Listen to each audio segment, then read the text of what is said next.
Hello दोस्तों, तो ये वीडियो आपके लिए कितना इंपॉर्टेंट होने वाला, क्यों? क्योंकि आपने जब सीजीएल का 2025 का जो फॉर्म 22 अप्रैल को निकलेगा तो कहीं ना कहीं आप उस एग्जाम डेट की वेट करेंगे। और एग्जाम डेट जो जून जुलाई में दिया हुआ है एसएससी ने अभी तक, उसमें क्या आपका एग्जाम उसी डेट को हो सकता है, ये सबसे बड़ा पॉइंट है। और दूसरा, क्योंकि एनटीपीसी का जो एग्जाम है सीजीएल ग्रेजुएशन लेवल का, वो भी कहीं ना कहीं उसी डेट में आ रहा है। तो दोनों में से आपको सबसे पहले तो ये देखना है, क्योंकि जो एग्जाम की डेट आपको पता है तो आप उस तरह से उसका प्रिपरेशन कर सकते हैं, अपने तरीके से चेंज करके मुझे इतने दिन में क्या करना है या वो क्या करना है।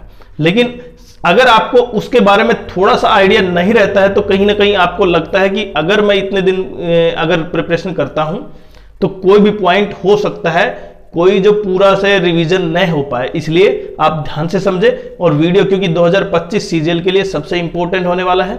और एनटीपीसी का भी, हालांकि 2024 में जिनका सिलेक्शन हुआ था वो भी कहीं ना कहीं एनटीपीसी एग्जाम्स देंगे। और इसकी संख्या कितनी है जिन्होंने फॉर्म फिल किया है? लगभग 58-59 लाख के आसपास है जो एनटीपीसी है। क्योंकि ऐसे एनटीपीसी रेलवे ने उसमें एज में छूट दी थी 3 साल। वो किसकी वजह से? वो इसलिए छूट दी गई थी जिसमें कोरोना के कारण 3 साल का जो गैप मिला था उसकी वजह से। और इसकी वजह से संख्या क्या होगी, फॉर्म फिल करने की ज्यादा बढ़ गई। लेकिन आज हम केवल ये बताना चाहेंगे कि इनका एग्जाम कब कब है। देखिए, दोनों का एग्जाम कौन कंडक्ट करवाएगा? टीसीएस ही करवाएगा। किसका? एनटीपीसी का भी और एसएससी सीजीएल का भी, वो चाहे प्री हो मेंस हो। और एसएससी ने अपना कैलेंडर जो जारी किया है 2025 के लिए, वो 22 अप्रैल 2025 डेट है जो सीजीएल का नोटिफिकेशन आएगा। प्री एग्जाम होगा एसएससी सीजीएल का, वो कहीं ना कहीं जून और जुलाई में दिया हुआ है। अब सबसे इंपॉर्टेंट यह है कि जून जुलाई में कहीं ना कहीं जो सिलेक्शन पोस्ट है उनका भी पेपर है, लेकिन सिलेक्शन पोस्ट का इतना फर्क नहीं पड़ता है। और दूसरा पॉइंट सबसे इंपॉर्टेंट है कि जो ग्रेजुएशन एनटीपीसी का एग्जाम है वो भी कहीं ना कहीं इसी डेट में आ रहा है। तो आपके लिए जब दो एग्जाम एक ही लेवल पे है तो आपको बिल्कुल ज्यादा वो ध्यान देना भी नहीं है, क्योंकि दोनों एग्जाम ही आपने अटेम्प्ट करने हैं। देखिए, यहां पे जब आप एनटीपीसी का एग्जाम देंगे, पहले मैं इसको बारे में बता देता हूं, उसके बाद डेट की बताएंगे। जो ग्रेजुएशन लेवल है इनमें भी मैथ्स, रीजनिंग, जीके, और एसएससी में बस केवल क्या और ऐड हो जाता है, इंग्लिश ऐड हो जाती है सीजीएल प्री में। जबकि ये भी सीबीटी 1 है और इसमें मैथ्स के 30 क्वेश्चन, रीजनिंग 30 क्वेश्चन, जीके के, जीएस के 40 क्वेश्चन। इसमें इंग्लिश नहीं है, जबकि उसमें इंग्लिश है। लेकिन यहां पे आपको टाइम ज्यादा मिलेगा। कितना? लगभग आपको 100 मिनट, 100 क्वेश्चन है, 90 मिनट मिलेंगे आपको, 90 मिनट। और इन 90 मिनट में आपको क्वेश्चन सोल्व करने हैं। लेकिन सिंपल सी चीज समझे, देखिए इनका सिलेबस एसएससी की तरह ही सेम है। जबकि वहां पे एसएससी सीजीएल का आप प्रिपरेशन करते हैं और जब एग्जाम देते हैं ना, तो वहां पे आपको टाइम कम दिया जाता है। देखिए 25-25 क्वेश्चन होते हैं सब में, इंग्लिश, मैथ, रीजनिंग, जीके, लगभग 100 क्वेश्चन हो गए। और आपको टाइम दिया जाता है केवल 60 मिनट। तो 60 मिनट में आपको ये क्वेश्चन अटेम्प्ट करने होते हैं। यहां पे एक क्वेश्चन 2 मार्क्स का होता है, जबकि यहां पे एक क्वेश्चन 1 मार्क्स का है।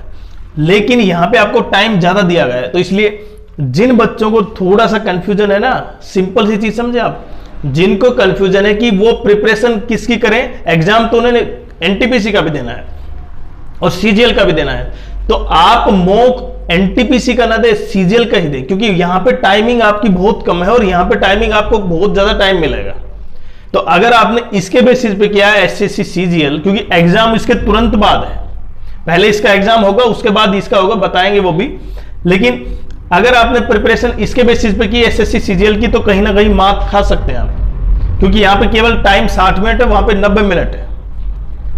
क्वेश्चन वही 100 है, यहां पे भी, इसमें भी 100 है, लेकिन यहां पे जीएस में कम है और बाकी जीके में वहां पे ज्यादा है, इसमें कम है। लेकिन इंग्लिश फैक्ट एक और है, इसका लेवल अब थोड़ा है, ज्यादा है उससे।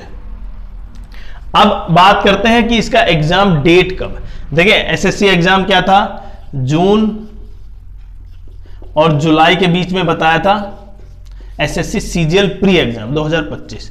लेकिन जब ये एग्जाम आया है तो टीसीएस एक ही एग्जाम करवाएगी एक साथ, दो एग्जाम तो करवा नहीं सकती। दो एग्जाम फिर बच्चों के लिए क्या हो जाएगा, मुद्दा हो जाएगा, क्योंकि प्रत्येक बच्चा कहीं ना कहीं जिसका सिलेक्शन नहीं हुआ है वो दोनों में शामिल है, एनटीपीसी में भी और सीजीएल में भी।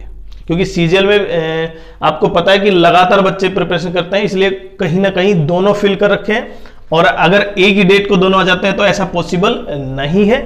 तो पहले किसका होगा, एनटीपीसी ग्रेजुएशन लेवल का होगा, उसके बाद एनटीपीसी 12th लेवल का होगा, उसके बाद किसका होगा, आपका सीजीएल का होगा। लेकिन अगर इन दोनों के बीच गैप मेंटेन करती है टीसीएस तो हो सकता है सीजीएल का भी पेपर बीच में ले लिया जाए। लेकिन पहले सीजीएल एनटीपीसी ग्रेजुएशन लेवल का होगा और फिर सीजीएल और फिर 12th ग्रेड का।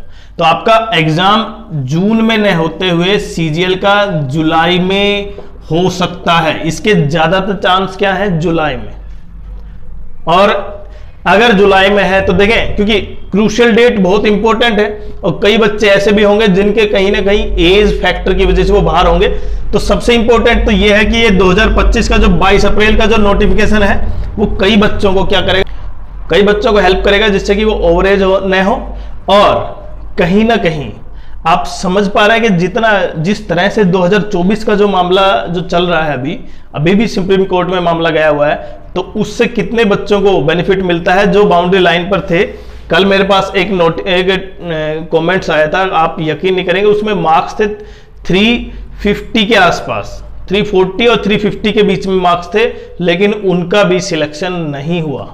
वो रॉ स्कोर थे और उनका सिलेक्शन नहीं हुआ। तो कहीं ना कहीं जब इस तरह से होता है और जबकि 200 समथिंग का सिलेक्शन हो जाता है अच्छी पोस्ट पे, तो उससे कहीं ना कहीं माइंड में ये चला जाता है कि अब हम बच्चे टूट जाते हैं। तो कहीं ना कहीं मामला कोर्ट में इस तरह पेश किया जाए जिससे कि उन बच्चों का जो कॉन्फिडेंस डाउन हुआ है एसएससी के प्रति वो भी बना रहे और वो भी एग्जाम में अच्छे मार्क्स लें आगे से। और क्योंकि हमने दोनों का बताया था कि एनटीपीसी और सीजीएल दोनों पेपर आपने फिल कर रखे हैं, तो कोई हेडेक नहीं है कि एग्जाम पहले या बाद में हो। आपके एग्जाम लगभग दोनों एक महीने के बीच में होंगे। लेकिन आपको यह ध्यान रखना है क्या कि आपको मॉक टेस्ट सीजीएल बेसिस पे ही लगाने हैं, आपको एनटीपीसी बेसिस पे नहीं लगाने हैं, क्योंकि एनटीपीसी बेसिस पे आपका लेवल चेंज हो जाएगा। यहाँ पे टाइमिंग ज्यादा है, यहाँ पे टाइमिंग कम है। और एसएससी मेन किस पे देखती है, टाइमिंग। तो इसका अगर आपको टाइम मैनेजमेंट काफी अच्छे ढंग से कर रखा है तो आप समझ सकते हैं किस तरह से आप इसको क्वालिफाई कर पाएंगे। और ये भी क्वालिफाई लेवल का है, सीजीएल प्री भी क्वालिफाई लेवल का होता है और कहीं ना कहीं दोनों सेम है। तो इसलिए डेट का ज्यादा माइंड में नहीं रखें। हाँ, इतना जरूर है कि आप मॉक टेस्ट किस पे बेसिस पे लगाएं, आप सीजीएल बेसिस पे लगाएं। तो वीडियो कैसा लगा, चैनल को सब्सक्राइब करें अगर आप चैनल पर नए हैं और शेयर करें।